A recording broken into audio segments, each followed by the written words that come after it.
Salut à tous. Dans cette vidéo, je vous présente une lampe porte-clés très répandue sur le marché. Plus précisément le modèle TI3 venant de la marque TrueNight. Je ferai au cours de cette vidéo plusieurs tests approfondis pour vraiment vérifier la qualité de cette lampe ainsi que sa capacité à résister à divers chocs auxquels une lampe 2DC serait sûrement confrontée. Pour commencer, je vais d'abord vous présenter les caractéristiques et les différentes options de la TI3. La TI3 est la version upgradée du modèle TI2, venant de la même marque. C'est une lampe 2DC qui marche uniquement avec une batterie du type AAA et qui peut aller jusqu'à 120 lumens. Pour mettre la pile, vous avez juste à tourner la tête de la lampe jusqu'à qu'elle se détache du manche et insérer la pile dans le compartiment, de côté positif vers la tête de la lampe.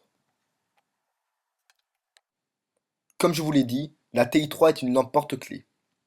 En autre mot, c'est une lampe qu'on garde généralement toujours sur soi, donc elle se doit d'être le moins encombrant possible tout en étant puissante. Ce modèle mesure 70 mm de longueur et 14 mm en diamètre. Elle pèse 12 grammes sans la batterie et environ 18 avec. Autant vous dire que cette lampe ne fait même pas la taille de ma paume et risque de s'envoler au moindre coup de vent. La lampe est faite en aluminium de qualité aéronautique et possède une finition anti-abrasive qui rend le tenue de la lampe plutôt confortable. Je vais maintenant vous expliquer comment fonctionne cette lampe et comment l'allumer. Pour allumer la lampe, il va falloir tourner la tête de la TI3 complètement vers la gauche. Pour l'éteindre, vous avez simplement à tourner légèrement la tête de la lampe dans l'autre direction, donc vers la droite. Parlons maintenant des différents modes. La lampe possède 4 modes qui s'obtiennent en allumant puis en éteignant la lampe. Si vous voulez aller au deuxième mode, vous n'avez qu'à allumer la lampe deux fois.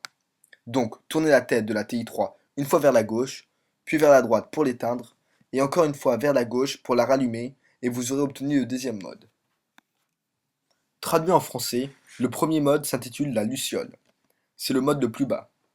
Il a une puissance de 0,04 lumens et possède une autonomie de 115 heures, ce qui est plutôt élevé pour une lampe porte-clés.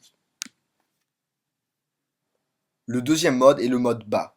Il a une puissance de 12 lumens et une autonomie de 6,3 heures.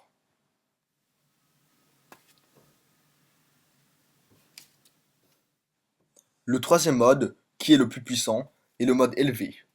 Celui-ci possède une puissance de 120 lumens et une autonomie de 30 minutes.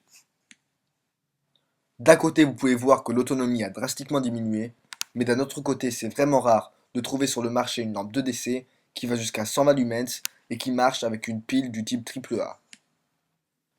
Le dernier mode est un mode stroboscope, c'est-à-dire que la lampe clignote, ceci afin d'attirer l'attention. Ce mode a la même puissance que le mode élevé, c'est-à-dire 120 lumens. Cependant, celui-ci double d'autonomie comparé au mode élevé, soit 1 heure. Pour obtenir ce mode, il faut faire tourner 6 fois la tête de la lampe. Cela ne va donc pas être le système le plus simple si vous cherchez à avertir quelqu'un le plus rapidement possible. Mais je ne vois pas comment un TrueNight aurait pu organiser les modes différemment. Voici les différents modes dans le noir. La luciole,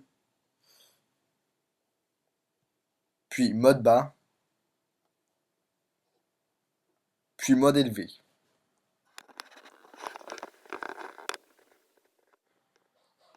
De retour avec la luciole, puis le mode bas, puis le mode élevé, et pour finir le mode stroboscope.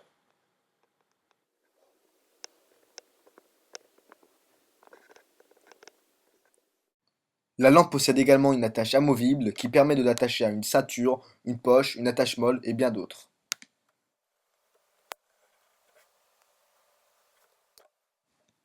J'ai également essayé de changer l'attache de sens et j'ai découvert qu'ainsi la lampe pouvait être utilisée comme lampe frontale si vous l'attachez à un chapeau ou une casquette. Je trouve que c'est très pratique si vous voulez avoir vos deux mains libres.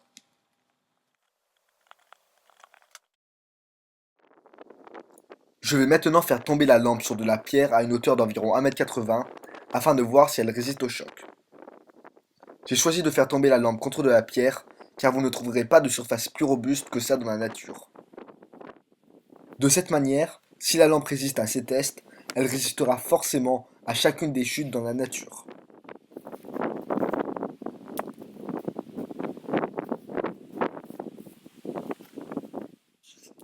J'ai fait tomber la lampe 6 fois sur la vidéo et environ une dizaine de fois hors vidéo. Et je pense qu'on est tous d'accord pour dire que les tests effectués sont réussis. La finition et le revêtement de la lampe s'est un peu détérioré, mais cela ne pose aucun problème si ce n'est de l'esthétique. Pour ma part, j'apporte plus d'importance à la qualité qu'à la beauté du produit. En ce qui concerne le prix, vous pouvez trouver cette lampe pour environ 15-20 $ sur Amazon ou sur d'autres sites internet. C'est donc un prix vraiment raisonnable et vous aurez du mal à trouver moins cher sur le marché. Je vous mettrai quelques liens dans la description au cas où vous serez intéressé. Pour conclure, je suis honnêtement surpris par la qualité de cette lampe qui n'est vraiment pas encombrante mais qui arrive d'un autre côté tout de même à être puissante tout en conservant une autonomie raisonnable. Le seul inconvénient que j'y vois est le système pour changer les différents modes.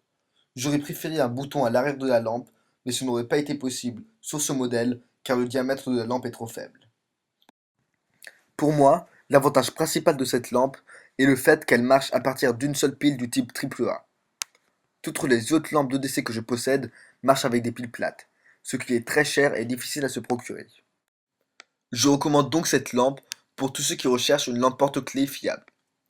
J'ai décidé d'attacher la mienne sur la bretelle de mon sac d'évacuation ou sur mon sac de camping. De cette manière, je l'ai toujours sous la main lorsque j'en ai besoin, sans pour autant qu'elle soit encombrante. Je ne vois donc aucune meilleure alternative. Bref, merci d'avoir regardé la vidéo et n'hésitez surtout pas à commenter si vous avez des questions.